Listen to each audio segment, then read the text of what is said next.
दोस्तों, क्या आप आसानी से किसी भी चीज़ से डिस्ट्रैक्ट हो जाते हैं? और क्या आप अपने कामों को समय से पूरा नहीं कर पाते हैं और बस टाल-मटोल करते रहते हैं? तो आप ऐसे अकेले इंसान नहीं हैं जिनके साथ ऐसा होता है, बल्कि हम सभी के साथ सेम यही प्रॉब्लम होती है। हमारे बार-बार डिस्ट्रैक्ट होने, टाल-मटोल करने और अपने किसी भी काम को समय से पूरा ना करने की एक वजह है, और वो है फोकस की कमी। बट दोस्तों, अब आपको परेशान होने की बिल्कुल भी ज़रूरत नहीं है, क्योंकि आज जो बुक समरी हम आपके लिए लेकर आए हैं, उसमें आपकी इन सारी प्रॉब्लम का सॉल्यूशन मिल जाएगा। दोस्तों, आज की इस किताब का नाम है लेज़र शार्प फोकस, जिसकी ऑथर हैं जोएना जेस्ट। जोएना जेस्ट एक ऑथर और एंटरप्रेन्योर हैं। उन्होंने अपने समय को अच्छी तरह से मैनेज करना सीखा और लोगों को अलग-अलग स्ट्रेटजी से मोटिवेशन और प्रोडक्टिविटी हासिल करने के बारे में बताती हैं। दोस्तों, ये बुक हमें बताती है कि कोई काम करने के लिए हमें क्या चीज़ मोटिवेट करती है और कैसे हम डिस्ट्रैक्शन को अवॉइड करके और टाल-मटोल की आदत को छोड़कर अपने कामों को टाइम से और पूरे फोकस के साथ कर सकते हैं। दोस्तों, 4 चैप्टर्स के ज़रिए हम आपको इस बुक के कॉन्सेप्ट को समझाने की कोशिश करेंगे, जो आपको एक लेज़र शार्प फोकस पाने में हेल्प करेंगे। ये किताब उन लोगों के लिए है जिन्हें प्रोक्रास्टिनेट करने यानी काम टालने की आदत है, जो लेज़र शार्प फोकस पाना चाहते हैं, स्टूडेंट और वर्कर्स जिन्हें मोटिवेशन की ज़रूरत है, और जो लोग आसानी से अपने कामों को अधूरा छोड़ देते हैं। दोस्तों, आज के समय में अगर आप मल्टीटास्किंग नहीं कर रहे हैं, तो आपको समझा जाता है कि आप अनप्रोडक्टिव हैं। बट ऐसा नहीं है दोस्तों, बल्कि अगर आप मल्टीटास्किंग करेंगे, तो आप अनप्रोडक्टिव रहेंगे। लोग अक्सर एक समय में कई सारी चीज़ें कर रहे होते हैं, जैसे कि अपना मोबाइल इस्तेमाल करते हुए आप अपने दोस्तों से भी बातें कर रहे होते हैं और साथ ही साथ अपने काम से जुड़ी हुई कुछ चीज़ें भी कर रहे होते हैं। आपके दिमागी रूप से थक जाने का यही मेन रीज़न होता है कि आप लगातार बहुत सी चीज़ें एक साथ कर रहे होते हैं। दोस्तों, क्या आप जानते हैं कि हमारे प्रोडक्टिव टाइम का 40% सिर्फ इसलिए बर्बाद हो जाता है क्योंकि हम एक काम से दूसरे काम में शिफ्ट करते हुए एक मेंटल ब्लॉक का सामना करते हैं। हमें इसको रोकने की ज़रूरत है। आपको एक समय में केवल एक ही काम पर फोकस करना चाहिए। इससे आप थकेंगे भी नहीं और साथ ही साथ आप अपने कामों को समय से पूरा भी कर पाएंगे। कामयाब होने के लिए लेज़र शार्प फोकस होना बहुत ज़रूरी होता है। चलिए दोस्तों, अब इस समरी में आगे बढ़ते हैं और आपको इस बुक के चारों चैप्टर्स के कॉन्सेप्ट को बारी-बारी से समझाने की कोशिश करते हैं। Chapter 1, what is focus and how does it work. दोस्तों, फोकस एक ऐसी चीज़ है जिसकी लोगों को सबसे ज़्यादा ज़रूरत होती है। फोकस करना इसीलिए मुश्किल होता है क्योंकि इसमें आपको किसी एक चीज़ पर लंबे समय तक ध्यान बनाए रखना होता है। फोकस बनाए रखना सबके लिए एक जैसा काम नहीं करता। इसका मतलब है कि फोकस कर पाना एक ऐसी स्किल है जिसको आपको हर दिन सीखने और सुधारने की ज़रूरत है। आपके सिचुएशन, स्किल्स और माहौल पर भी इसका बहुत असर पड़ता है। दोस्तों, फोकस दो तरह के होते हैं, ऑटोमेटिक अटेंशन और इंटेंशनल अटेंशन। ऑथर ने इस बुक में फोकस और अटेंशन दोनों शब्दों का इस्तेमाल किया है, बट इन दोनों का मतलब सेम ही है। ऑटोमेटिक अटेंशन थोड़े समय के लिए ही होता है। ये आमतौर पर 1 मिनट से भी कम समय तक ही रहता है। ऑटोमेटिक अटेंशन हमारे आसपास के खतरों को भांपने के लिए इस्तेमाल होता है। इस तरह का फोकस अक्सर अचानक होने वाली चीज़ों की ओर जाता है, जैसे रोशनी का चमकना और अचानक किसी आवाज़ का होना। ऑटोमेटिक अटेंशन आपको पेट की परेशानी या सर दर्द होने पर भी अलर्ट करता है। अब बात करते हैं दूसरे अटेंशन यानी इंटेंशनल अटेंशन की। ये तब होता है जब आप किसी चीज़ पर फोकस करना चाहते हैं। इसका टाइम स्पैन 10 मिनट से ज़्यादा नहीं होता है। वैसे ये भी ज़्यादा तो नहीं है, लेकिन अच्छी बात यह है कि आप थोड़ी सी मेहनत और कोशिश से इस 10 मिनट के टाइम को और बढ़ा सकते हैं। Chapter 2, setting goals, why it is important for better focus and how to do it. दोस्तों, आप सभी गोल सेट करने और इसके अलग अलग टाइप के बारे में अच्छे से जानते हैं, और आपने ना जाने कितनी बार स्मार्ट गोल्स और इसके अलग अलग टाइप के बारे में भी सुना होगा। लेकिन गोल सेटिंग का बेहतर फोकस से जुड़े होने का एक कारण है।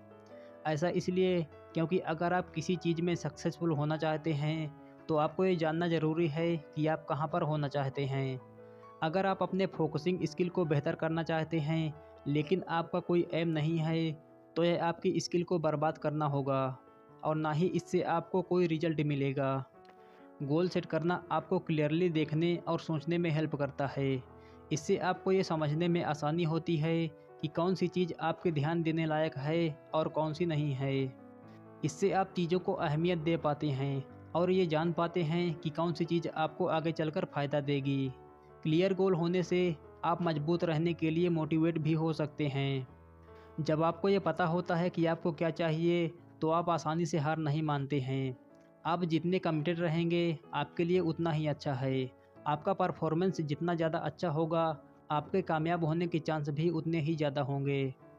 लेजर शार्प फोकस के लिए गोल सेट करने के लिए 5 स्टेप्स हैं। पहला स्टेप है कि आप अपने खुद के लिए एक मीनिंगफुल गोल सेट कीजिए। ज़्यादातर समय हम जो गोल सेट करते हैं वो हमारे खुद के नहीं होते हैं, बल्कि हमारे पेरेंट्स के द्वारा चुने हुए गोल्स होते हैं और ज़बरदस्ती आपको उन गोल्स पर काम करवाया जाता है। तो अब ऐसा आप क्या कर सकते हैं जिससे कि ये गोल्स मीनिंगफुल हो जाएं? आप उन्हें रिफ्रेम कीजिए। जैसे कि अगर आपके पेरेंट्स हमेशा चाहते थे कि आप डॉक्टर बने, हालांकि ये गोल आपने नहीं चुना है, बट फिर भी आप डॉक्टर बनने की कोशिश करते हैं। आपके पेरेंट्स इसलिए चाहते हैं कि आप डॉक्टर बने क्योंकि डॉक्टरों को हमेशा आसानी से काम मिल जाता है, जिससे आप फाइनेंशियली मजबूत हो सकते हैं। लेकिन आप बचपन से ही कुछ क्रिएटिव करना चाहते थे। हो सकता है कि आप बड़े होकर पेंटर या आर्टिस्ट बन जाते, बट आपको डॉक्टर बनने के लिए फोर्स किया जाता है। अब अगर आप अपने पेरेंट्स के खिलाफ नहीं जा सकते हैं तो डॉक्टर बनने के गोल को आप रिफ्रेम कीजिए। आप उन लोगों की मदद कर सकते हैं जो हॉस्पिटल जाना अफोर्ड नहीं कर सकते। आप पेशेंट्स को लंबी ज़िंदगी जीने में हेल्प कर सकते हैं। डॉक्टर बनना आपको फाइनेंशियली सिक्योर बना सकता है। जब आप फाइनेंशियली सिक्योर हो जाएंगे तो फिर आप बाद में अपने शौक़ को भी फॉलो कर सकते हैं। अभी नहीं तो बाद में ही सही, आपको अपने क्रिएटिव साइड को एक्सप्लोर करने का मौका मिल जाएगा। दूसरा स्टेप है, आप अपने गोल्स को पॉजिटिव स्टेटमेंट के रूप में तय कीजिए। ऐसे गोल्स जिसमें प्रोडक्टिविटी होती है उसे पाने के चांस भी ज़्यादा होते हैं। जैसे कि आपने ये नोटिस किया होगा कि आप अपने फ़ोन पर कितना ज़्यादा समय बर्बाद करते हैं। आप ये सोचकर गोल मत बनाइए कि अब आप अपना फ़ोन इस्तेमाल नहीं करेंगे, बल्कि आप ये कहो कि आप अपनी प्रोडक्टिविटी को बढ़ाने के लिए फ़ोन का इस्तेमाल समझदारी से करेंगे। अगर आपको लोगों को ना कहने में मुश्किल होती है तो आप ये मत कहो कि आप लोगों की मदद करना या हाँ कहना बंद कर देंगे, बल्कि आप खुद से ये वादा करो कि आप उन कामों को ज़्यादा अहमियत देंगे जो आपके लिए इम्पोर्टेंट हैं। तीसरा स्टेप है कि आप एम्बिशियस गोल सेट कीजिए। दोस्तों, आप चैलेंजिंग गोल्स रखने से खुद को मत रोको। अगर आप इसे पा लेते हैं तो पक्के तौर पर आपको इस पर गर्व महसूस होगा और साथ ही साथ इससे आपकी सेल्फ एफिकेसी भी बढ़ेगी। सेल्फ एफिकेसी का मतलब है अपनी काबिलियत या कैपेबिलिटी पर विश्वास होना कि आप अच्छा परफॉर्म कर सकते हैं। सेल्फ एफिकेसी आप किसी भी काम को कितने अच्छे से कर सकते हैं इसका फैसला करती है। अगर आप में सेल्फ एफिकेसी ज़्यादा है तो आप अपने लिए चैलेंजिंग गोल बनाते रहेंगे। चैलेंजिंग गोल्स आपको काम करने के फ्लो में लाते हैं। फ्लो का मतलब है आप जो काम कर रहे हैं उसमें पूरी तरह से डूब जाना। फ्लो के समय आपका फोकस लेजर शार्प रहता है और आप उस काम को करते हुए पॉजिटिव महसूस करते हैं। बट वहीं जब आप फ्लो में नहीं रहते हैं तब आप बोरियत और चिंतित फील करते हैं। चौथा स्टेप है कि आप ये पक्का करो कि आपके गोल्स स्मार्ट हैं। स्मार्ट गोल्स का मतलब है कि आपके goals specific, measurable, attainable, realistic और टाइमली होना चाहिए। यह सिर्फ आपके गोल्स को क्लियर और पक्का ही नहीं बनाता है, बल्कि आपके फोकस को भी शार्प करता है। आइए दोस्तों, अब आपको स्मार्ट गोल्स को डिटेल में समझाते हैं। सबसे पहला स्पेसिफिक का मतलब है कि आपके पास अपने गोल से जुड़े कब, कहाँ, क्यों, कैसे और कौन जैसे सवालों का जवाब होना चाहिए। जैसे कि अगर आप अपने नॉवेल को 50% पूरा करना चाहते हैं, यहाँ पर कौन के जवाब में आप हैं जो इसे लिखेंगे, क्या के जवाब में नॉवेल है जिसे आप लिखेंगे, आप इसे कहाँ लिखेंगे का जवाब है अपने घर पर या ऑफिस में, कब लिखेंगे का जवाब है हफ्ते के हर दिन, और आखिर में आप नॉवेल को लिख रहे हैं क्योंकि ये वो चीज़ है जो आप हमेशा से करना चाहते थे। मीजरेबल का मतलब है कि आप अपनी प्रोग्रेस को कैसे मीजर करेंगे। आप एक दिन में कितने शब्द लिखेंगे, इसे ऐसे मीजर करेंगे, या फिर कितने घंटे आप लिखते हुए बिताएंगे, इसके ज़रिए करेंगे। आप ये हमेशा पक्का कीजिए कि आप अपनी प्रोग्रेस को टैकल कर रहे हैं। ये आपको मोटिवेट करेगा और सेटिस्फैक्शन फील कराएगा। तीसरा, अटेनेबल का मतलब है कि आप खुद को आंकने के लिए समय निकालिए। जैसे कि क्या आपके पास अपना गोल पूरा करने के लिए स्किल, नॉलेज और एजुकेशन है? अगर आपको अपने गोल्स को पूरा करने में कोई रुकावट है, तो क्या आप उस रुकावट को पूरा करने के लिए तैयार हो? चौथा, रियलिस्टिक का मतलब है कि चाहे आपको अपने गोल्स को पाने का रास्ता कितना भी आसान और छोटा क्यों ना लगे, आप उसे कम मत समझिए। ज़्यादातर लोगों को ये लगता है कि जॉब और साइड बिजनेस को एक साथ करना आसान होगा, बट उन्हें इसका अंदाज़ा भी नहीं होता है कि ये कितना थकाने वाला होता है।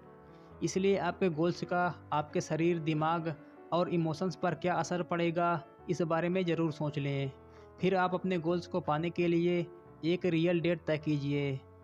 और पांचवा, टाइमली का मतलब है कि आप अपने लिए एक डेडलाइन बनाइए। डेडलाइन असल में आपको अपने गोल से जुड़े काम को पूरा करने के लिए मोटिवेट करती है, लेकिन डेडलाइन होने का एक नेगेटिव असर भी पड़ सकता है। जैसे कि कुछ लोग लास्ट मिनट में किसी गोल पर काम करने का इंतज़ार करते रहते हैं। यह बेवजह के स्ट्रेस को पैदा कर सकता है, जिससे आपका किया हुआ काम एवरेज भी हो सकता है। इसलिए जब डेडलाइन की बात आती है, तो सिस्टमेटिक अप्रोच रखना ज़रूरी होता है। आप अपने काम करने के तरीके को समझो और फिर उसी के हिसाब से एक टाइम फ्रेम तय कीजिए। ऐसा करने से डेडलाइन पास आने पर आप बेमतलब स्ट्रेस में नहीं रहेंगे। दोस्तों, अब बात करते हैं गोल सेटिंग के आखिरी यानी पाँचवें स्टेप की।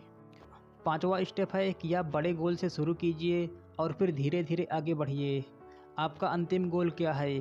क्या वो कुछ ऐसा है जिसके बारे में आपको शक है कि आप उसे पा सकते हैं या नहीं? और क्या यह एक डराने वाला गोल है? आपका गोल चाहे कैसा भी हो, इससे कोई फ़र्क नहीं पड़ता है। इसे आप बस एक कागज़ पर बड़े बड़े लेटर्स में लिखिए। फिर आप अपने बड़े गोल्स के ठीक नीचे कब, क्यों, क्या, कैसे और कौन लिखिए। याद रखिए कि आपको स्मार्ट गाइडलाइंस को फॉलो करना है। फिर आप उस कागज़ के निचले भाग में अपनी करंट प्रोग्रेस को लिखो। क्या आप अभी भी अपने राइटिंग गोल्स के 25% पर हैं? अगर ऐसा है, तो फिर आप अपने बड़े गोल्स और करंट प्रोग्रेस के बीच के स्टेप का हिसाब लगाइए। ये स्टेप ऐसे होने चाहिए जो आपको आप जहाँ पर हैं, वहाँ से जहाँ आप पहुँचना चाहते हैं, वहाँ पहुँचने में आपकी हेल्प करे।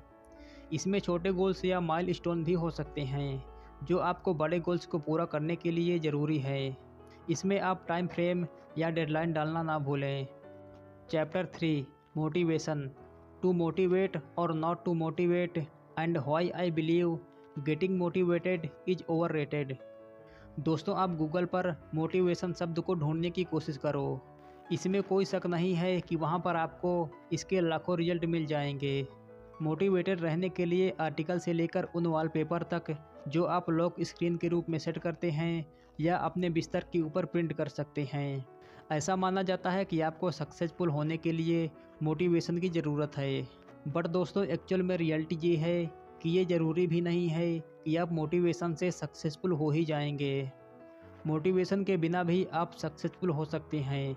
सक्सेस के लिए किसी मोटिवेशन की ज़रूरत नहीं होती है। अगर मैं आपसे कहूँ कि क्या ये समरी सुनकर आप मोटिवेट हुए, तो शायद आप कहेंगे हाँ ज़रूर। बट अगर आप मोटिवेट नहीं हुए तो क्या होगा? दोस्तों, मोटिवेशन दरअसल फीलिंग्स के बारे में है। यह कॉम्प्लेक्स होती है और हर दिन बदलती रहती है। मोटिवेशन तो आता जाता रहता है, इसलिए इसे आपकी सक्सेस की फाउंडेशन के रूप में इस्तेमाल करना मुश्किल है। ज़्यादातर लोग सफल होने के लिए मोटिवेशन को बार बार इस्तेमाल करते हैं। बट अगर आप उन लोगों में से नहीं हैं, तो आपको बुरा फील करने की ज़रूरत नहीं है। अब यहाँ पर ये सवाल आता है कि आपको ये कैसे पता चलेगा कि आपके काम ना कर पाने का कारण मोटिवेशन की कमी है। आप अपने काम पर इसलिए फोकस नहीं कर पा रहे हैं क्योंकि उसे करने के लिए आप में एनर्जी नहीं है और आप जोश में नहीं हैं। आप काम तो करते हैं, लेकिन उसे लेकर लगातार शिकायत भी करते रहते हैं। आप में मोटिवेशन को लेकर प्रॉब्लम है या नहीं, उसका पता लगाने के लिए ये 2 सवाल हैं। सबसे पहले आप खुद से ये पूछो कि आपको जो काम पसंद है, उसे करने की बजाय आप ये काम क्यों कर रहे हैं। और दूसरा सवाल ये है कि आप जो काम अभी कर रहे हैं उसे डिस्क्राइब कीजिए। अगर आप आलसी, बोर्ड और अनइंस्पायर महसूस कर रहे हैं और आपको रिजल्ट की परवाह नहीं है, तो हो सकता है कि आपको मोटिवेशन को लेकर प्रॉब्लम हो। आप ये एक बात हमेशा याद रखिए कि मोटिवेशन लगातार नहीं बनी रहती है। हो सकता है कि शुरू में आप किसी काम को लेकर मोटिवेटेड हो, लेकिन बाद में वही काम आपको बोझ लगने लगता है। तो फिर आप ऐसे में अपने काम को आगे कैसे कंटिन्यू रख पाएंगे? इसके लिए सबसे पहले आपको ये सीखना होगा कि मोटिवेशन कैसे काम करता है। साइकोलॉजिकल तरीके से देखा जाए तो मोटिवेशन दो तरह की होती है, इंटरनल मोटिवेशन और एक्सटर्नल मोटिवेशन। इंटरनल मोटिवेशन ऐसी मोटिवेशन है जो इंसान के अंदर से आती है। यह मोटिवेशन लंबे समय तक रहती है और पावरफुल भी रहती है। इंटरनल मोटिवेशन किसी चीज़ को लेकर आपका पैशन होता है। यह आपको सेटिस्फेक्शन की फीलिंग देता है और आप इसे कभी नहीं छोड़ते हो। वहीं दूसरी तरफ एक्सटर्नल मोटिवेशन बाहरी फैक्टर्स के कारण होती है। जैसे आप अपने असाइनमेंट इसलिए करते हैं क्योंकि आपको अच्छे नंबर चाहिए, या फिर कोई रिवार्ड, सज़ा से बचना और तारीफ पाने की इच्छा हो सकते हैं। किसी चीज़ पर फोकस करने के लिए आपके पास इंटरनल और एक्सटर्नल दोनों तरह की मोटिवेशन होनी चाहिए। और सबसे ज़रूरी बात यह है कि आपके पास इन फैक्टर्स का सही मिक्सचर होना चाहिए। अगर आपका मोटिवेशन एक्सटर्नल है तो फिर ऐसे में आप क्या करेंगे? सिर्फ इस तरह का मोटिवेशन सही नहीं है। हालांकि पैसा, तारीफ और दूसरे इनाम पाना अच्छा लगता है, लेकिन ये खुश करने वाली फीलिंग्स कुछ समय के लिए ही होती है। इस बात के चांसेस ज़्यादा हैं कि समय के साथ आपकी मोटिवेशन भी धीरे धीरे कम होती जाएगी।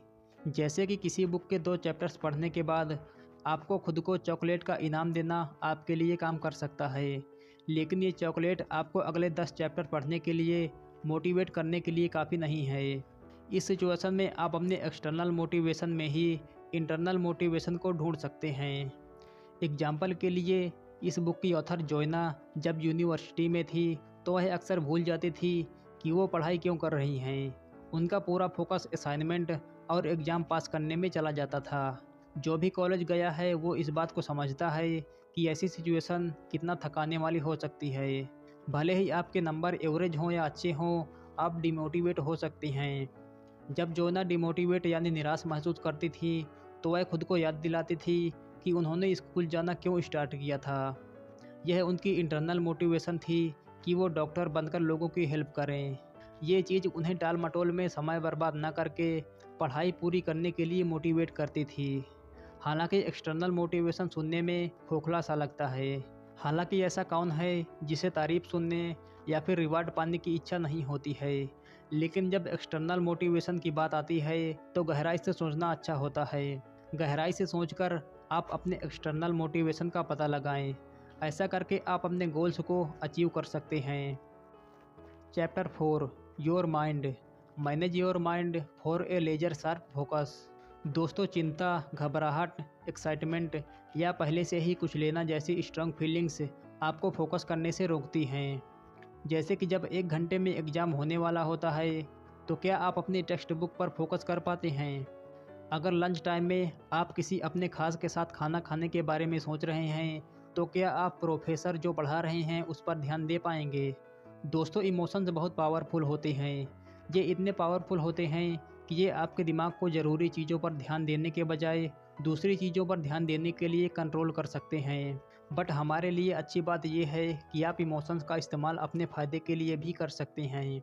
आप अपनी फीलिंग्स का इस्तेमाल करके लंबे समय के लिए फोकस कर सकते हैं। इमोशंस हमारी ज़िंदगी को रंगीन बनाते हैं। जब आप क्यूट एनिमल्स के वीडियोज देखते हैं तो आप क्या महसूस करते हैं? शायद आप खुश महसूस करते होंगे। ये उस फीलिंग की तरह नहीं है जो आपको अपना काम या प्रोजेक्ट को पूरा करने के बाद आती है। हमें अपने काम को कल पर टालने की आदत इसलिए हो जाती है क्योंकि आपको तुरंत मिलने वाले सेटिस्फेक्शन, खुशी या रिवॉर्ड से अच्छा महसूस होता है। दोस्तों, चाहे आपके इमोशंस नेगेटिव हों या पॉजिटिव, वो आपके ध्यान भटकाने का काम कर सकते हैं। इसलिए अपने इमोशंस को बेहतर तरीके से मैनेज करने के लिए हम आपके साथ 5 स्टेप्स शेयर कर रहे हैं। सबसे पहला स्टेप है कि आप अपने ऑफिस का काम ऑफिस में और घर की परेशानी को घर पर ही छोड़ दें। मतलब कि आप नेगेटिव इवेंट को अपने ऊपर हावी ना होने दें। किसी अच्छी घटना को लेकर आप खुश रह सकते हैं, लेकिन कोशिश करो कि आपके खुश होने का जो कारण है उसे आप घर या ऑफिस में ही छोड़ दें। ऐसा करने से आपके मन में कोई और ख्याल नहीं आएगा। दूसरा स्टेप है कि आप अपने दिमाग को शांत और खाली रखिए।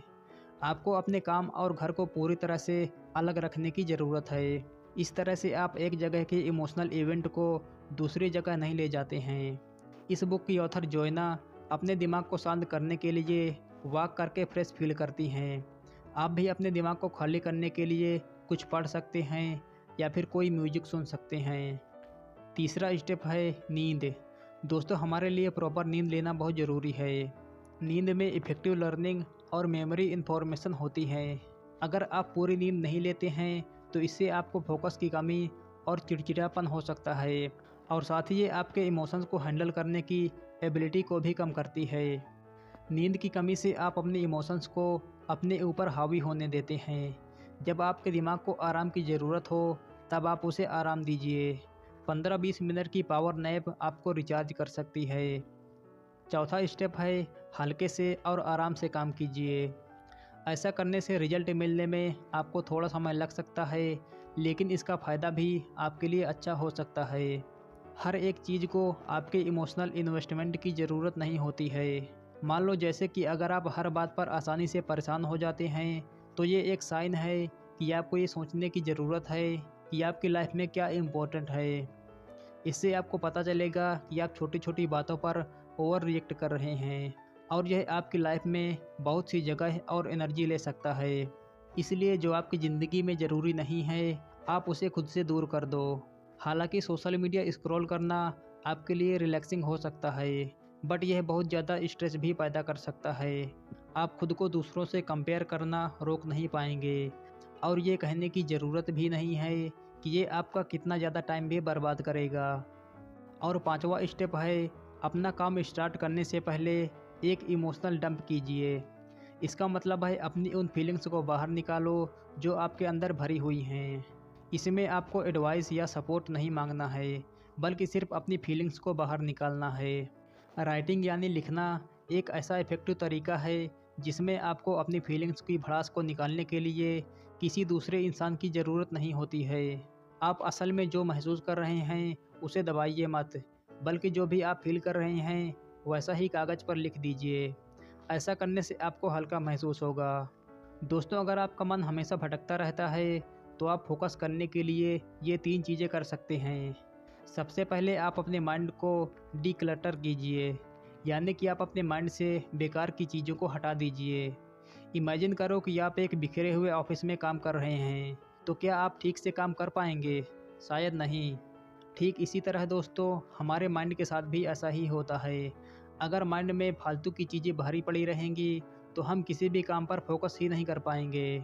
आप अक्सर कोई काम करते हुए इसलिए भटक जाते हैं क्योंकि आपके दिमाग में ये चलता रहता है। इसलिए हमें अपने फोकस को बढ़ाने के लिए हमें अपने माइंड को फालतू की चीज़ों से खाली करना होगा। दूसरी चीज़ जो आपके फोकस को बढ़ाने में हेल्प करेगी वो ये है कि आप एक सिस्टम बनाइए। अगली बार जब भी कभी आपका मन भटकने लगे तो आप एक नोटबुक लीजिए और जो भी आपके दिमाग में चल रहा है उसे तुरंत लिख लीजिए। इस तरह से आप एक क्लियर बाउंड्री बना पाएंगे। जब आप चीज़ों को लिखते हैं तो उन्हें भूलना मुश्किल होता है। और तीसरी चीज़ है कि आप इसे आइडेंटिफाई कीजिए, एक्सेप्ट कीजिए और फिर जाने दीजिए। आप इस बात को एक्सेप्ट करो कि आपका ध्यान भटक रहा है, और खुद से कहो कि मैं फिर से उस ख्याल से डिस्ट्रैक्ट हो रहा हूँ या हो रही हूँ।